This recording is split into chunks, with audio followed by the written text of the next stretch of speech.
Welcome to K-Catalog.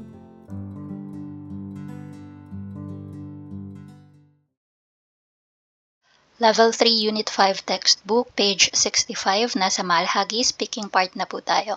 Number 1, 후wen씨가 이웃과 생활비에 대해 이야기합니다. 다음 대화처럼 이야기해보세요. So, sabi si Huwen daw at saka yung kanyang kapitbahay. So, yun yung ibig sabihin ng iyut, no? Yan. 생활비에, so yung 생활비 again, expenses. Living expenses daw yung pinag-uusapan nila. So, basahin muna natin and discuss ano ba yung pinag-uusapan nila. So, sabi ni 아주머니, ang short term niyan is 아주마. Okay? So, 후wen 씨, 뭘 그렇게 보고 있어요? So, sabi niya, Huwen, ano yung tinitingnan mo na yan? So, ito yung tinitingnan ni Huwen, no? Utility bill siguro yan. Okay. So, sabi ni Huwen, 이번 달 난방비가 29만 원이나 나왔어요. 생각보다 너무 많이 나와서 어떻게 해야 할지 모르겠어요. Sabi niya, this month, yung aming boiler fee. So, yung nanbang, yan po yung boiler or heater system nila dito, no, sa Korea. So, yung B, again, yung bill po yan. So, yung heater po or boiler fee daw po ni Huwen this month ay sumampa ng 290,000 won. 생각보다 너무 많이 나와서, sabi niya, compared daw sa na-estimate niya, yun yung pinakamagiging ibig sabihin niya, no? 생각보다 너무 많이 나왔어요. Kumbaga lumampas siya dun sa estimated niya na amount. 어떻게 해야 할지 모르겠어요. So, paano ang dapat kong gawin? Hindi ko alam, sabi niya. So, 어떻게 그렇게 많이 나왔어요? Sabi ni 아줌마, paanong ganyan kalaki ang nagamit nyo? 한국 겨울 날씨가 너무 추워서 계속 보일러를 틀었거든요. So, anong sabi ni Huwen? Sobrang lamig daw kasi, no? Sobrang lamig ng winter weather dito sa Korea. Kaya, kesok, ibig sabihin tuloy-tuloy, no? Continuously, naka-turn on lang daw yung kanilang boiler. So, malamang ang laki talaga ng babayaran yan. Parang aircon lang yan eh. And then, sabi ni 아주머니, 그렇게 하면 안 돼요. Ay, hindi dapat ganoon, sabi ni 아주머니. 그럴 때는 온도를 조금 내리고 옷을 따뜻하게 입는 게 난방비를 절약할 수 있는 방법이라고 해요. So, anong sabi niya? Kapag ganon, 온도를 조금 내리고, so, bababaan daw yung ondo. Ondo means temperature. So, parang pag nag-turn on ka ng boiler, di ba, isa-set mo kung anong temperature gusto mo. So, for example, 28 degree. Yan. Kaya 27 degree. Kapag pumasok na siya ng 27 degree, so, it's either stop ka na doon or bababaan mo na siya to 25. And then, sabi ni 아줌마, magsuot na ng daw ng makapal na damit. So, 옷을 따뜻하게 입는 게. So, 따뜻하게 ibig sabihin warmly, no? So, sa atin sa Tagalog, we can say yung expression na magsuot ka ng makapal na damit. Yan. Para syempre, mainitan yung katawan mo, no? Tapos sabi niya, 난방비를 절약할 수 있는 방법이라고 해요. So, sabi niya, isang paraan yon para makatipid sa boiler fee. So, yun, no? Yun yung usapan nila. Tingnan natin yung mga transformation nung nandito sa number 1. 난방비가 29만 원이나 나오다 naging 29만 원이나 나왔어요. So, naging past tense lang siya, no? Yung 나오다. So, dito, naging 나왔어요. 한국 겨울 날씨가 너무 추워서 계속 보일러를 틀다 naging 계속 보일러를 틀었거든요. So, naging past tense, tapos nadagdagan ng 거든요 na grammar. And then, 온도를 조금 내리고 옷을 따뜻하게 입다 naging 온도를 조금 내리고 옷을 따뜻하게 입는 게. Yan. So, dito yung 입다 naging 입는 게. And then, 난방비를 절약할 수 있다 naging 절약할 수 있는. Tapos, nadagdagan nung 방법이라고 해요 sa dulo. So, yung 있다 dito naging 있는. So, gawin natin sa number 2. So, yung 통신비가 10만 원이나 나오다. So, pareho lang sila na 나오다. Kaya ito din magiging 나왔어요. tapos, 일이 생길 때마다 가족들과 통화를 하는 일이 많다. magiging 많았거든요. So, gagawin lang nating past tense yung 많다, magiging 많았. So, instead na mag-end sa 없어요, naging 거든요. Okay, nadagdagan din na ang 거든요. Kaya siya naging 많았거든요. And then, dito naman sa 가족들이 통신사를 같은 것으로 하다, magiging 하는 게. And then, 통신비를 아낄 수 있다. So, same sila na 있다, magiging 있는. Okay? So, try natin gawin yung number 2, no? So, sundan nyo na lang po. So, again, sabi ni Ajuma, 후wen시 뭘 그렇게 보고 있어요? This time, ang sagot na ni Huwen, 이번 달 통신비가 10만 원이나 나왔어요. Tapos, 생각보다 너무 많이 나와서 어떻게 해야 할지 모르겠어요. So, as is lang dito. So, sagot ulit si Ajumoni, 어떻게 그렇게 많이 나왔어요? This time, ano nang sagot ni Huwen? 일이 생길 때마다 가족들과 통화를 하는 일이 많았거든요. Tapos si Ajuma, this time, ang sagot niya na, 그렇게 하면 안 돼요. 그럴 때는 가족들이 통신사를 같은 것으로 하는 게 통신비를 아낄 수 있는 방법이라고 해요. Okay, so I hope nasundan po ninyo yan. So this time, sa number 2, yung pinag-uusapan naman nila instead na boiler is yung tongshinbi na. Again, ano yung tongshinbi? Yung ating mga bill sa phone, no? Yung communication cost. Ayan. So, lumampas na naman sa estimate niya, 10만 원 daw, no? Or 100,000 won.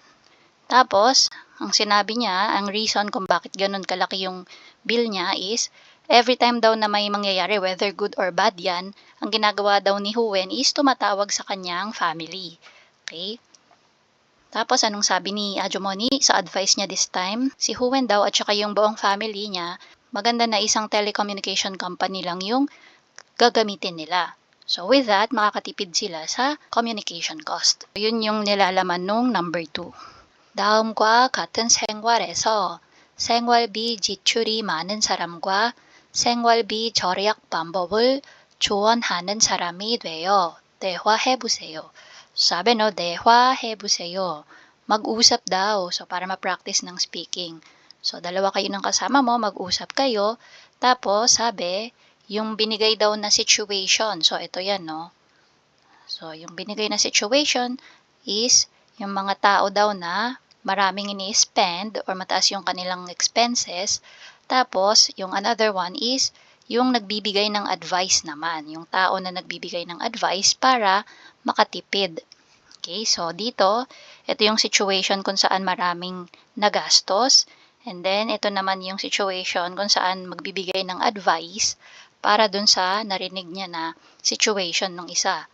Okay, so dito, dahil part siya ng malahagi, just like the last time, check natin yung nasa taas. Paano ba yung ginawa nila dito? So, dito tayo kukuha ng idea. So, pwede na natin gayahin yung part ni Huwen at ni Ajumoni.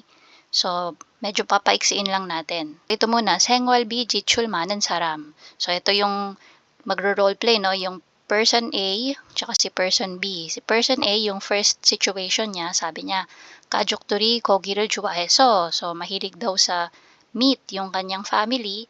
Kaya pagdating sa kanilang food expenses ay sobrang taas or sobrang laki nung nagagastos. Si person B, ang advice niya, 필요한 것만 메모해서 장을 보다. So sabi niya, yung advice niya dito is, i-note daw no, yung kanyang mga kailangan lang na bilhin kapag mamimili. So paano natin gagawan ng script yan? Situation number 1. So si person A, si Ga, sasabihin niya na no, 가족들이 고기를 좋아해서. So hanapin natin yung part dito ni Huwen kung saan pwede natin siyang magamit. So, dito yung nagre-reason out siya na part. Sabi niya, no, 한국 겨울 날씨가 너무 추워서. So, itong part na to pwede natin gamitin. So, dito, 추워서, tapos, 계속 boiler을 들었거든요. Nag-end with ot거든요. So, tayo din, ganun yung gawin natin dito. So, 가족, di ko na isusulat lahat. 가족들이 고기를 좋아해서 식비가 너무 많이 pagdating sa 나오다 나왔거든요. Okay? So again, no, ito yan. 가족들이 고기를 좋아해서 식비가 너무 많이 나왔거든요. tapos, na. So, si person B naman siya, no? So, bigay na agad siya ng advice. So, ito na. 필요한 것만 메모해서 장을 보다. So, gamitin natin yung part na andito sa baba. So, yung sinabi ni Ajumoni na 온도를 조금 내리고 옷을 따뜻하게 입는 게. So, gawin natin yung 는 게. Tapos, kung ano yung fee or bill category. So, dito, boiler fee, no? So, tayo, 식비. Ayan. So, dahil yung pinagkakagastusan nila is food cost, so, 식비 yung gagamitin natin. So, 식비를 tapos 절약할 수 있는 방법이라고 해요. Ayan. So, paano yan? 필요한 것만 메모해서 장을 보는 게. So, yung 보는 게. Yung boda magiging 보는 게. Tapos, gamitin na natin yung nasa 절약할 수. Okay, so yung 낭방비를 magiging 식비를. 식비를. So, ito siya, no? Yung 식비. 식비를 절약할 수 있는 방법이라고 해요. Yan. So, yan yung pwedeng gawin natin. So, shorter version lang to. Kung gusto nyo ng mahabang usapan talaga, o yan, pwede nyo gayahin tong script ni Ajumoni at Huwen. Iibahin nyo lang ng konti, no, yung dito sa part na magkano yung amount. At saka, syempre, kung ano yung category nung expense nyo. Yan. So, I'm just giving you idea paano magkakaroon ng simple conversation. So, dito naman tayo sa second. 택시를 자주 타서 교통비가 많이 나오다. So, ito, ganun lang din. 택시를 자주 타서 교통비가 많이, tapos yung 나오다 magiging 나왔거든요. Yan, pwede kayong mag-start with ganyang statement. Tapos, pag mag-a-advise na si person B, so, ang i-advise niya na, 그럴 때는, ayan, so, nakalimutan nating lagyan tuwing ganon, or if that's the case, ayan, 그럴 때는 공유 자전거를 이용하다. So, yung 공유 po is public or shared. Ayan. Tapos, 자전거 is, okay, so, sabi niya, ang advice niya dito is, gumamit ng public or shared bicycle. So, dito sa Korea, maraming ganyan. Okay, so, paano yung advice na ngayon ni person B? 그럴 때는 공유 자전거를 이용하는 게. So, 이용하는 게. Tapos, ito, since we're talking about 교통비, yan. So, 교통, tuloy na natin, no? 교통비를, tapos end ulit with, 절약할 수 있는 방법이라고 해요. So, dugtong natin yan dito. Yan. So, I hope nasusundan nyo, no? Okay, so, yan po yung mga pwede nyong paraan na gawin para magkaroon kayo agad ng sagot, no? Pag halimbawa, tinawag kayo ni Son Seng-nim, tapos sabi, o sige, pag-usapan, ganito yung gawin. So, always refer doon sa example muna na binigay. Yan. So, dito naman tayo sa additional word ulit, danojang. We have boiler. So, ito ay boiler. So, English term po and naka-Korean spelling lang. Then, tilde. So, tilde means turn on. Pero, itong tilde na word na to, usually maririnig mo yan ang gumagamit ng mga yan is yung mga matatanda, mga elder sa Korean. Pero, kapag mga young generation, usually ang gamit na nila sa term na turn on or turn off is kida for turn on. Tapos, pag kuda naman, turn off naman yon.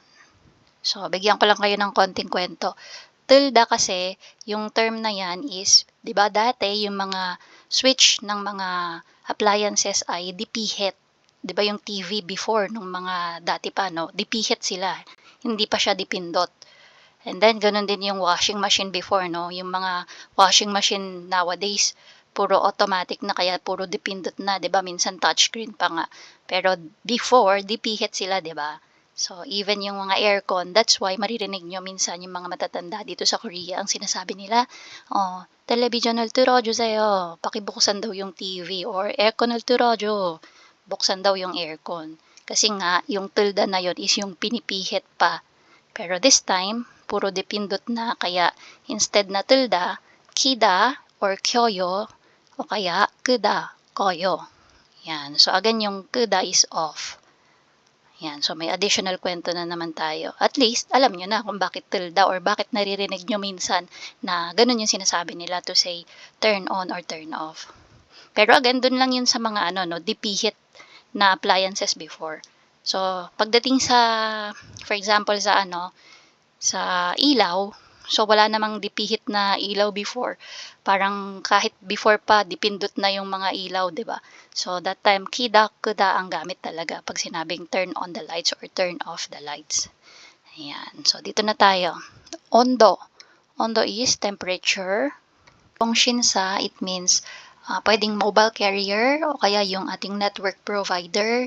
Yan, telecommunications company. So, di ba sa Pilipinas may Smart, yan, Globe. So, dito naman merong KT, LG, and SK. So, yun yung mga yun, no? So, mobile or carrier or network provider. Yan. Or mga telco. So, anyway, jangal boda. Ito naman again yung expression to say do grocery or mamili ka, no? Yan, punta ka sa palengke or sa mart. Yan, mamili ka. Gongyu. So, public or shared. And that's it. If you find this video helpful, please hit the like, share, and subscribe button. So I still hope to see you in the upcoming videos, and again, thanks for watching.